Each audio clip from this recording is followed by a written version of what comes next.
Hello, welcome back. Today I'm going to describe the new track build progress that I'm making and the problem that I ran into, which has sort of kept me busy for a bit. So this was my old track. You may remember it from my previous video.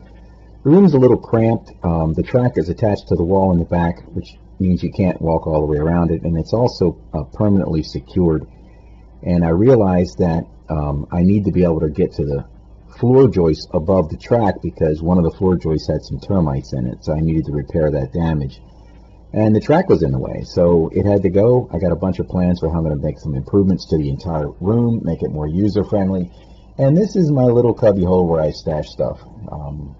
Yeah, there's some miniatures in there older than most of the people that are in the hobby right now. Okay, so here's the old table. The track goes down. I'm going to try to build a new track without buying new pieces of track, just without what I have now. The OSB comes off. That went in the trash. The 2x4s I salvaged. The wall had dry lock from 20 years ago. That was all wire brushed down and cleaned up. It's just a mess in there, to be honest with you, to get it done. But we got a new coat of dry lock on there. It actually looks pretty good. And I tore the one fluorescent light down and put a couple of LEDs in, which are nice. So let's start with the table. These are from Harbor Freight, these little wheel dolly things with a 10-foot 2x4 across them, screwed down. And that's going to make the table mobile. So these are some 2x4 uprights. I'm going to use 4 of them, one on top of each set of wheels. So we're going to have a total of 8 legs on the table. These are the cross pieces, 2x4 cross pieces, and then you can see the other leg. And you notice there's hinges on there, and the hinges both fold the same direction. So here's that leg folded down.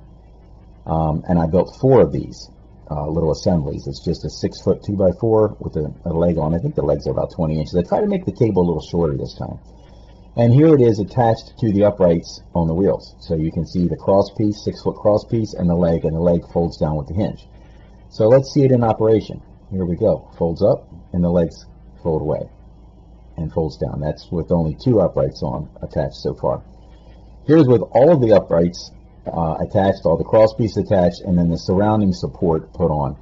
And it's off-centered so that the weight's a little evenly distributed. And here it goes. It works pretty good.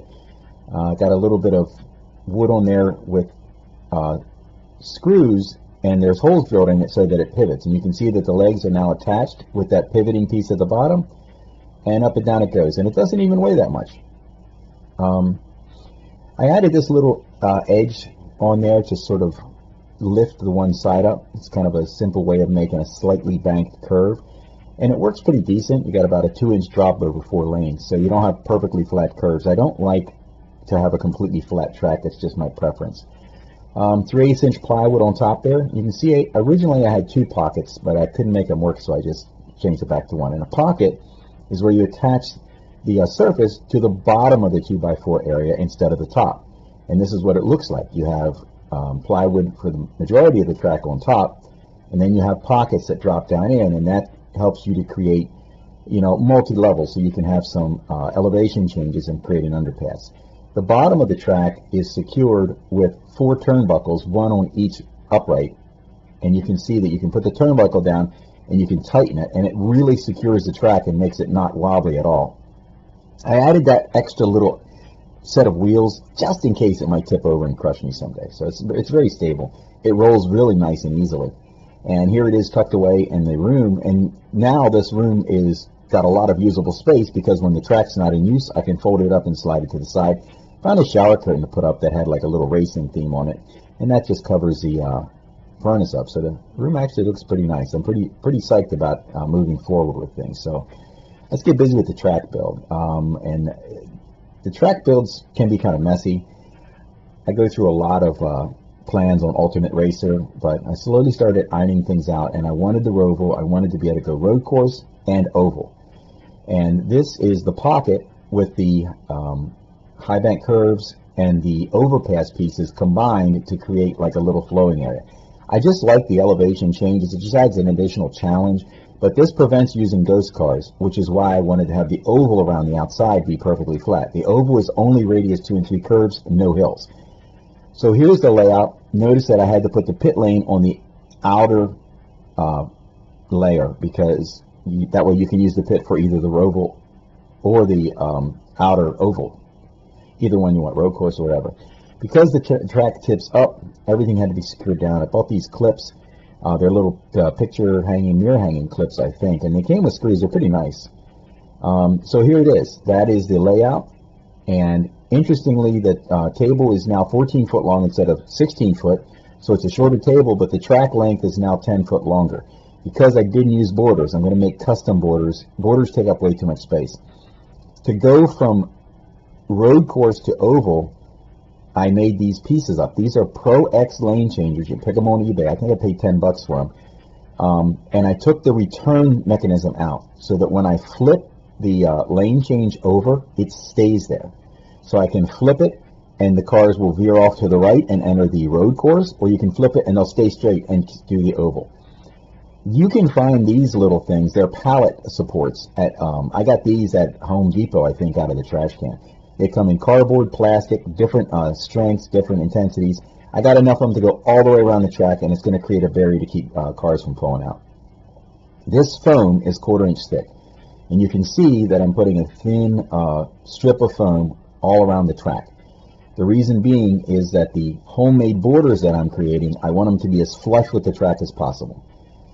I made these up some time ago to play war games on, and this is basically indoor-outdoor carpeting that I painted the bottom of. The foam I showed you was 1/4 inch. This is 1/8 inch thick. Combined, they're 3/8 inches. So here you go. I put the foam up first, laid the carpet in the middle, and I left a bit of a gap. I tried to do it exactly, but it was too difficult. So put some painter's tape down because I didn't want to get anything on the track. And what I was able to do then was fill in the gaps with some automotive body putty and then paint it to match. And the effect was a level track all around. I really liked it. Now, I only did this in the bottom area underneath where the overpass went, because once I put the overpass on, I wasn't going to be able to reach that. So here it is together with the overpass. You can see that I placed a road sign on the oval for when it's used as the road course. I was running laps, and one of the things that I did is I tested this over and over and over again because I didn't want to have everything built and then have to tear it apart. One of the features of the track, I'm trying to make it more user-friendly, I remotely located the control unit and I built this little area in the corner, which is where I can set where the computer is going to be located and all the major controls are going to be, the power supply, and I have a couple little controls. That'll be in the next video. The wiring is pretty complicated. This is the bottom of the table. I put a 12-volt DC power supply, and that will be used to power the accessories that I'm attaching to the track, such as caution lights and things like that. So that's the bottom of it. This is what the top looks like. So I got the control unit there. I can start and stop races, and a couple little switches that do, I can bypass the accessories because my granddaughter likes to push the kill switches too often, but there's a kill switch there. So here's the track, and I'm running laps, and I'm really enjoying it, and the only thing I really had to finish doing was to complete the homemade borders around the rest of the track. There were 3 lane changers in the outer oval, and that was all perfectly level with only radius 2 and 3 curves, 5 additional lane changers in the road course, all of which had lane gates in. I tested everything. Everything was working fine. And it was actually a pretty decent track because it had a technical area and then a very fast area and then a technical area.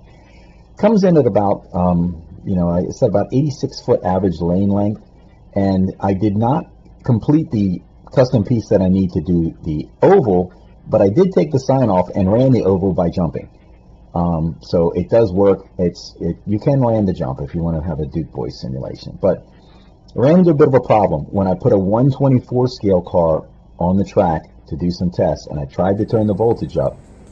This is the problem that I got.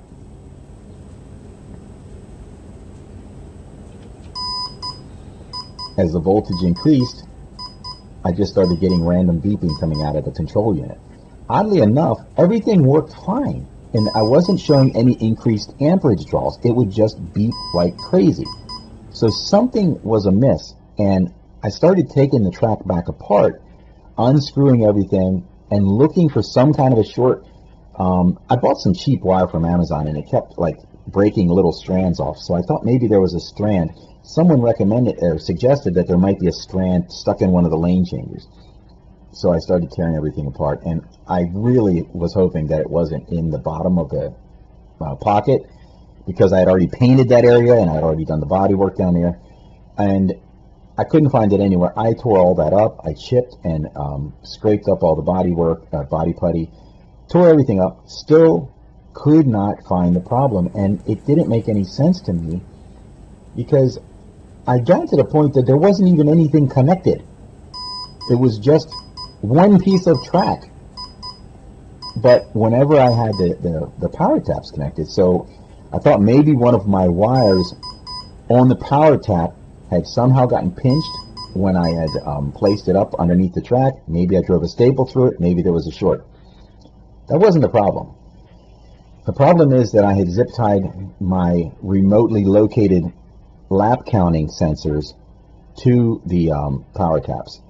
When the voltage increased, it was triggering false lap counting. The beeping you heard was the system counting laps.